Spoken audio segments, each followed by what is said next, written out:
If you're not a servant of the people that work for you, you're not going to be successful. My name is Buddy Waters, and I grew up in this church. And this sounds like I'm bragging. The thrust of my life has been leadership. My first assignment in Hawaii was to be a platoon leader. And in January, I arrived in Hawaii with a bride of 7 days, and we start living there. And these kids came flying in on an airplane, and I got 30 of them. And I became mom and daddy. I thought it was going to be totally different. Here I am, a 21, 22-year-old kid. I learned leadership from a different perspective than I'm the boss and you're going to do what I'm going to say. I learned to lead people by showing them how it's supposed to be done. And I don't think that differs a lot from the church. It's very hard to convince people to do what you say if you don't do what you say. I have taught Sunday school since I was 26 years old. I'm 73. Love to teach Paul's writings. I love to teach the Gospels, particularly John. My forte is Romans. That's the thing I know more about than anything else I teach. I'm basically teaching the same class I started teaching here in about 1982. At one time we had 100 members. We've got about 22 still active in there.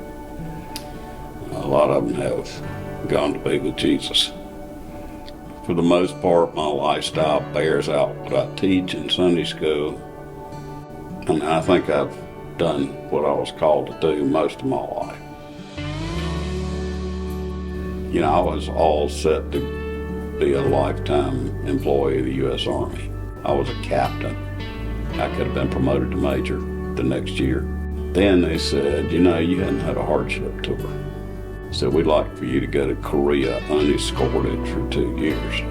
Well, I had a 3-year-old and a 5-year-old. I said, I can't do that. I cannot do that. And so I started praying about what to do, and one day I just got peace about it, and I called my wife and I said, I've made a decision, we need to talk tonight. And she said, I know, you're getting out of the Army.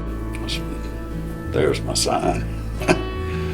That was a clear sign to me that when I needed to make a major change in my life, the Lord would give me a peace about it.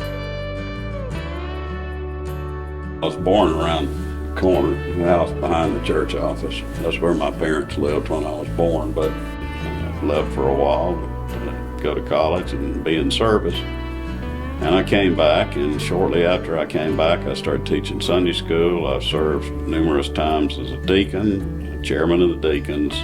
We've had some tremendous leaders in this church. I learned a lot from people in this church. All in all, I've been a member of this church for 62 years, and I'm 72 years old. So I was saved in this church and baptized here.